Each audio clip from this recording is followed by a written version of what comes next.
really exciting for us because it is the 10th anniversary, and who would have known that 10 years ago at the Palisades Rec Center, this little walk would grow into what it's become. So we are extremely excited to have you all join us to kick this off and to work on the planning and the organizing and the fundraising to support the Foundation's research. And I'm only going to speak for just a brief minute. I'm going to then introduce Dr. Love in a minute also. But before I do that, I want to remind you all, if you haven't already, please mark your calendars for Sunday, May 21st. It is going to be a spectacular day, I guarantee it. We have always had beautiful weather, and even when it's been kind of foggy in the morning, as people hit the course, the fog lifts just as they get to the vista and the view, and it's all spectacular. So we promise it'll happen again this time. The Palisades has become our home. This event is very special for us. We feel it is more of a community event than just another walk. For us, we're really grounded in the Palisades, and we have Helene Dameris to thank for making that happen. Helene created this walk for Dr. Love and the Foundation 10 years ago. And it is really because of her connections, her friends, and her perseverance that we're still here doing this. And so we are thrilled that you are letting us thank you and publicly recognize you as our honorary chair this year. So before Dr. Love speaks, I do want to welcome Helene and give her an opportunity to say a few words about the walk and what it's meant to her and what this one's going to be like for her. All right. So I actually just saw this, and it says, everyone can play a role in ending breast cancer. And I have to say, I told Heather, I said, I'm not one to prepare remarks, so I kind of just speak off the cuff. And that really is where it all starts. Because I had my child in a little child care down, little mommy and me, down the street from the offices that were on Via de la Paz. And my sister, yes, behind the dry cleaner. They were awesome. It was a tiny little space. And but I didn't know it was there until my sister-in-law, my husband's wife, was diagnosed with breast cancer. And then literally in rapid succession, I had 3 friends that were diagnosed with breast cancer. And one of them, she came back after we were dropping our kids off. She goes, I just heard this amazing woman, Dr. Love, speak, and she was so amazing. It was in Malibu. You had spoken somewhere. And she had this flyer. And she said, look, and she's looking for people, for volunteers to be part of a clinical study. And so I read through it. I'm like, oh, I said, I fit this. I'm like, where are her offices? She goes, they're right up the street at Via de la Paz. I said, well, I'm going to go. So I went, and I actually voluntarily said I would subject myself to have ductal, like fluids extracted from my breast ducts. And I'm like, okay, all in the name of science. All in the name of science. So I was supposed to originally be with Dr. Mills, who at the time was working with Dr. Love. And so I show up that morning a little anxious about what exactly I'm subjecting myself to. And they say, you know what, Dr. Mills had to leave, but Dr. Love is here, and she's going to step in and do the procedure. Now, while I probably look like any other guinea pig that Dr. Love usually works on, I had her rapt attention for an hour and a half. And because I'm so chatty, I started talking her up. I'm like, this is Dr. Love. So literally for an hour and a half, I literally go home, I'm numb. I'm like, I can't believe this, literally. Because I did ask for a lot of lidocaine, just to say.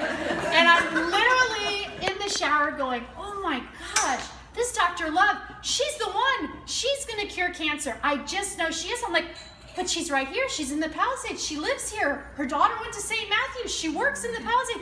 We need to do something. So I literally go back the next day. I've never done anything like this. And I say, yes. They're like, oh, what do you? I said, well, I was just wondering, has anybody ever thought about doing a walk for Dr. Love? And they're like, no. I'm like, have you done that before? I'm like, no, but I think we can figure it out. And so that's how it started. And literally, I had no idea what I was doing. And until weeks before the walk, literally, I think we had 50 people signed up. And I would kept checking. I'm like, nobody's signed up, nobody's signed up. But that first walk, we actually had 250 people, I think, which was shocking because that's the fickle Palisadians. They just come in, and it's a beautiful day, and they show up. And we had, I think we raised $45,000 that first year. And then from then on, it just kind of took a life of itself. So that card really says it all. We all can take our part, any little thing we can do. And I literally gave my body to science for that one afternoon. And look at where we are now, and I've never been more grateful. And everybody's but in the past 10 years, I've had my mother-in-law, my mom, I've had an aunt, I've had more friends. I mean, it keeps adding up the amount of women in my life that have breast cancer. Unfortunately, it's just happening. And I just really believe that by putting our power and faith in Dr. Love, she's going to be the one that's going to bridge that gap and get everybody thinking more collaboratively, thinking outside the box. And I'm just very honored to represent the Lock this year, because I always kind of kept my name completely out of it. But it's a big honor, and I appreciate that. Thank you very much, and I look forward to the 21st, and I hope everybody brings their friends, and hopefully we'll have beautiful weather. So, thank you.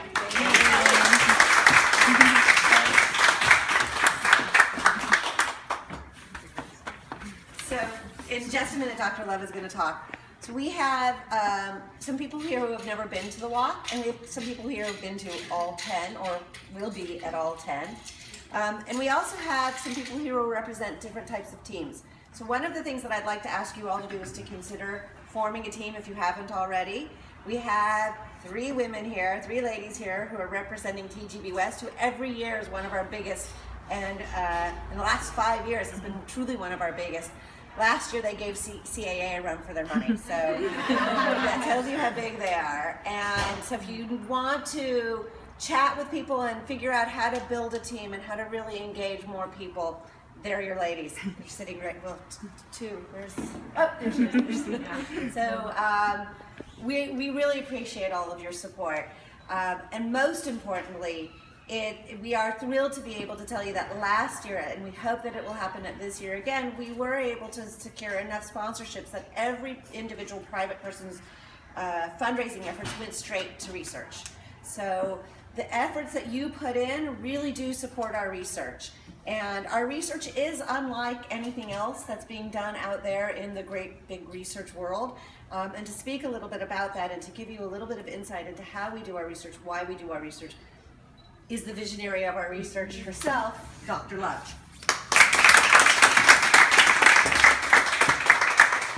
Thank you, and thank you everybody for coming. I have my little scribbled reminder. It really is great, and it seems like that 10 years went really fast. And you know, there were some highlights. There was remember the year that the young cadets from the fire department? I'll never forget that. I wish we could get them back. I don't know. We don't know why they came exactly, but they showed up in this bus and they marched, and then they dropped down and do push-ups, and marched some more, and they sung, and they were really that was a highlight. That was. We're working on it. Okay. Channing would really like them to come back. They were a real hit. They were a hit, and we had the lemonade passing out, and that was really good. We've had some really good. We've really had some good times, good adventures on the walk. But the most exciting thing to me is that it really gives us the finances and the resources to do the research. And you know, I've been doing this and trying to do this for a long time, and it's slowly coming along. I mean, we just had our symposium, and we had people from all around the world here talking in Santa Monica, and a lot of people. And I'm going to Switzerland again to talk about putting things down the duct. They've got some new models. We had somebody from MIT who's got this great new model. And so it's starting to percolate. It takes much longer than I think it should, but slowly but surely it's starting to percolate out, and our own research is. And what makes us unique is You know, if you go to the big research institutions, UCLA and USC, and they do great work, but mostly what they're doing is basic science, and mostly it's in rats and mice. And it's partly because they're cheaper than people, and they're easier and faster. And the problem is, though, rats and mice don't get breast cancer. You have to humanize them in order to be able to study them and to figure out what's going to happen to humans.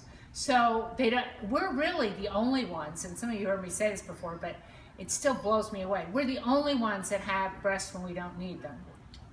And we're the only ones, if you think about it, all the other mammals are flat-chested until they get pregnant and are ready to feed their pups, and then they go flat again. And we're out there at the ready, and we're the only ones that get breast cancer. So there must be something about the human breast that makes it more prone to get breast cancer.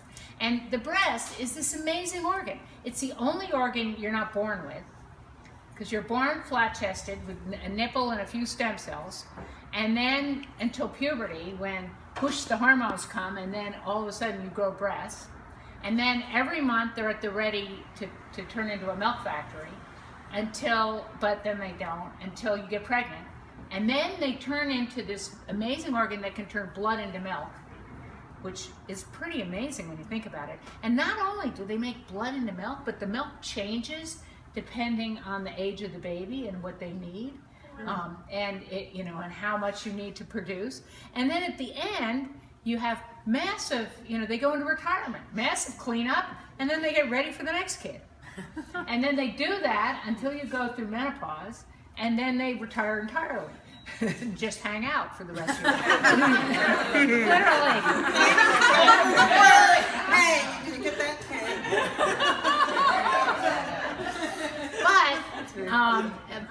But no other animal has breasts.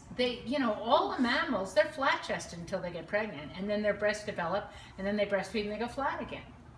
And they don't get breast cancer. There's something about so we have to study humans. If we don't study women, we're not going to figure it out. And we can't, and humanizing rats and mice is not enough.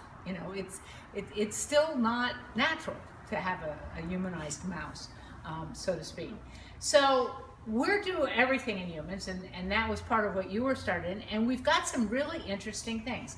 We've been working on mapping the ducts, which I've been talking about for a while, and I had this brilliant new idea that we could use women who were breastfeeding, because then they have milk in their ducts, and then we wouldn't have to squirt anything in, and we could do 3D ultrasound. Because then you'll have the whole breast at once. And so we've done 10 women, volunteers. We told them to bring their babies and to come come full, and then they feed their babies. So we did them full and empty. And we found some interesting things. One of the things we found is not all the ducks are making milk. So it seems that you start out in the lower outer, and then you recruit more ducks in as you need them. And so the interesting thing is the last duck to be pulled in, we think, and this is only based on 10 women, so take it with a grain of salt, is the upper outer. Now the reason that's so interesting is most breast cancer is in the upper outer. So maybe it's because it wasn't used. Maybe because after you breastfeed, remember there's massive cleanup, make new ducts for the next kid. Maybe you don't clean it up if you don't use it, so maybe you acquire mutations and problems, and eventually that's why it's more likely to go bad. I don't know, but could be. There's this one study off of China, on an island off of China, so long ago. Nick Petrakis published it, and they only breastfeed from one breast and not the other breast, because they've got to paddle their boat canoes or something. I'm not sure what, but they only breastfeed from one breast, and all their cancers are in the other breast. So maybe the reason the upper outer, if you don't breastfeed long enough, maybe you don't use all your ducts, maybe you don't. I mean, I don't know. But again, mice and rats, one duct per teat, right? So you're never going to figure that out.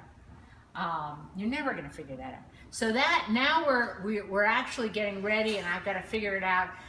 For our next step, we're going to try some more women. We still have a little bit of money left over for that study, and we're going to try a different ultrasound machine and where you lay on your stomach instead of on your back, because when you lay on your back, everything flops out, and then that changes the 3 dimensions of the map. So now this one you lay with your breasts hanging down, and we'll see if that's any different. But that's one project.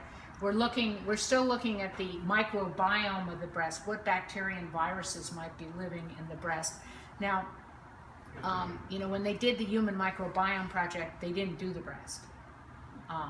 It was all the other organs, the nose, the mouth, the intestine, the skin, all this stuff.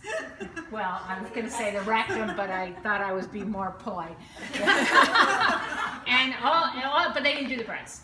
And I hate to be sexist, but I think it was because they were men, and it just didn't occur to them that they get sucked on by Tom, Dick, and Harry and probably have bacteria and viruses in them.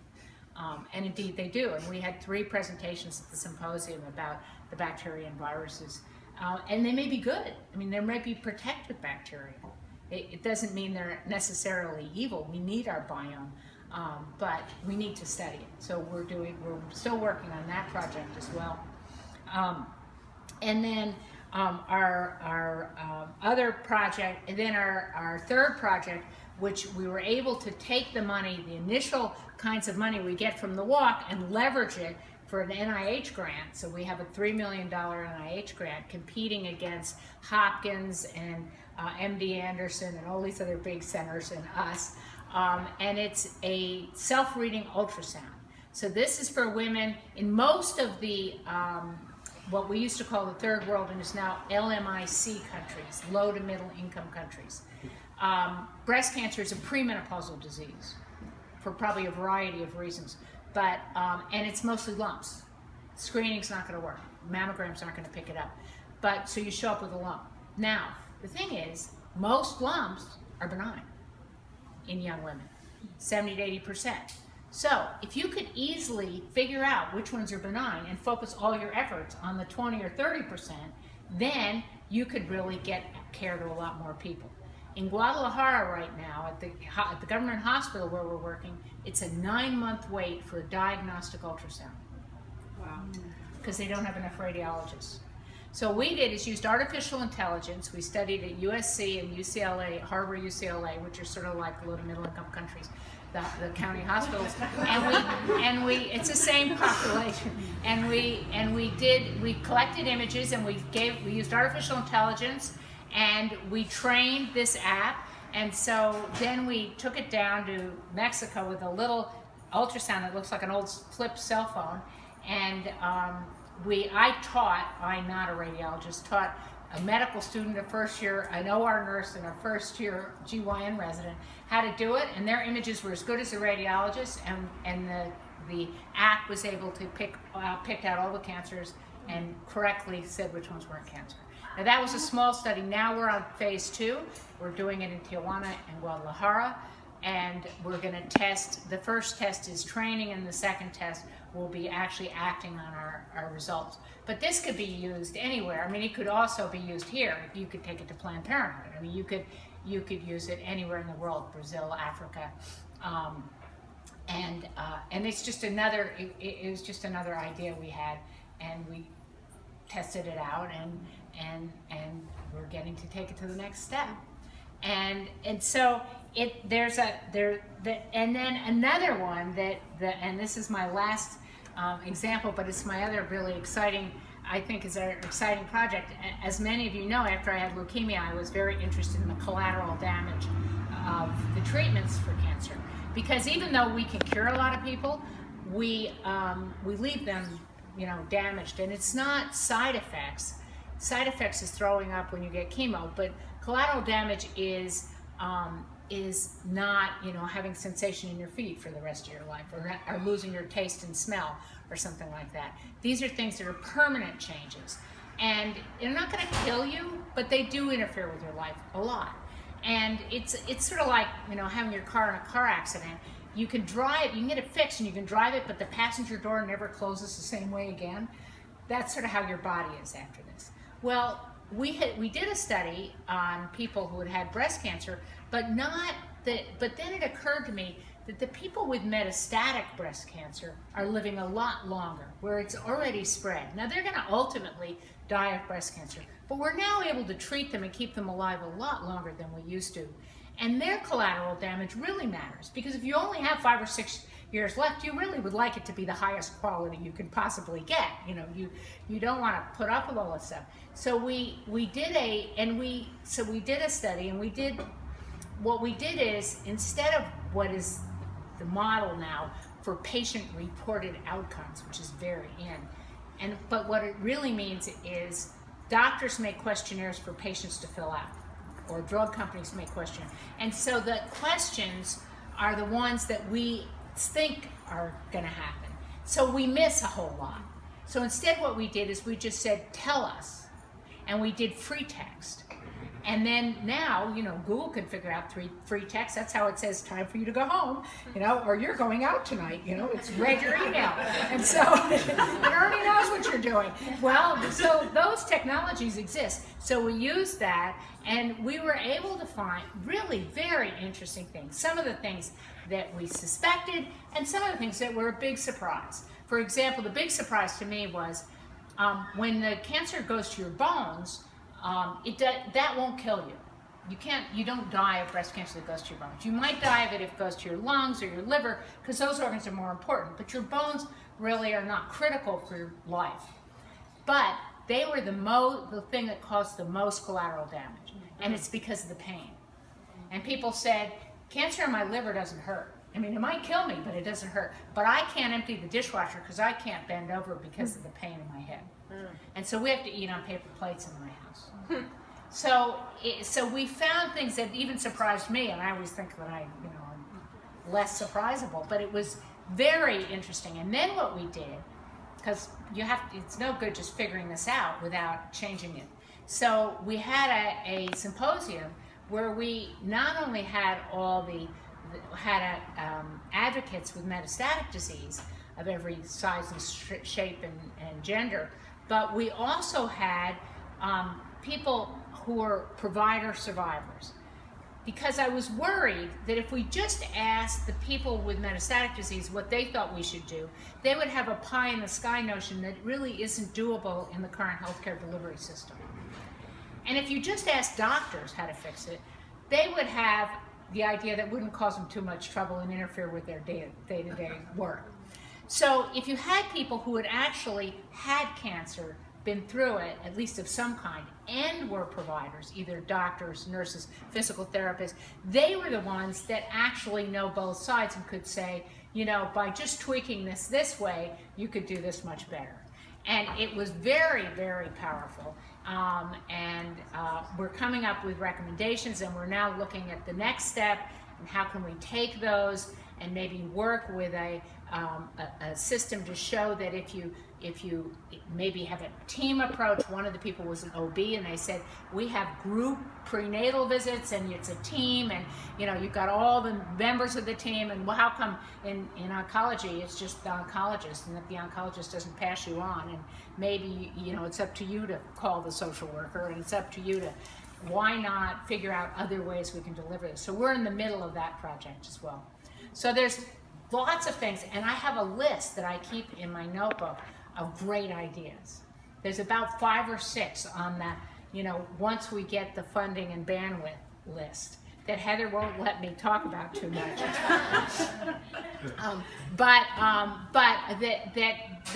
That we can do even beyond this. One that came up even from the symposium the other day. There's no end. But these kinds of things, you're not going to be able to do them in big institutions. You need to be at an incubator, pull in the resources you need from the places you need them to do what you need to do. Work with the people. One project we're working with GE, the mapping we're working with the Jet Propulsion Lab with NASA, because they're really good at fuzzy images. The only problem is there's a lot of really young, nerdy guys, and so you can't say breast or nipple or under the table. You can just say, here, map the rivers in this mountain.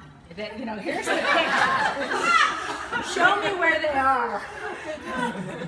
But they're helping us with that. GE's helping us with another thing. We'll go. We'll work with anybody.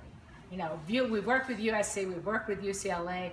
We have a project. We're going to help some people get started up at City of Hope. So and we've gone to Northern California for one of our mapping things. So we're really the ones that are willing to be out there and do whatever to get the job done.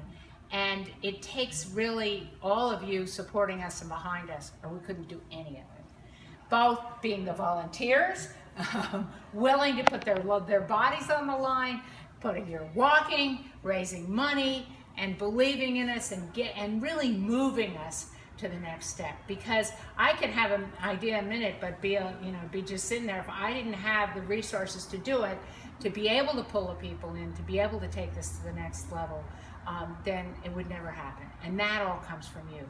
So we're so grateful for your support. We're so grateful, and besides, walking is good for your health. So we hope that you'll all get teams and be there, and the weather will be great, and we'll have a great time. Thank you.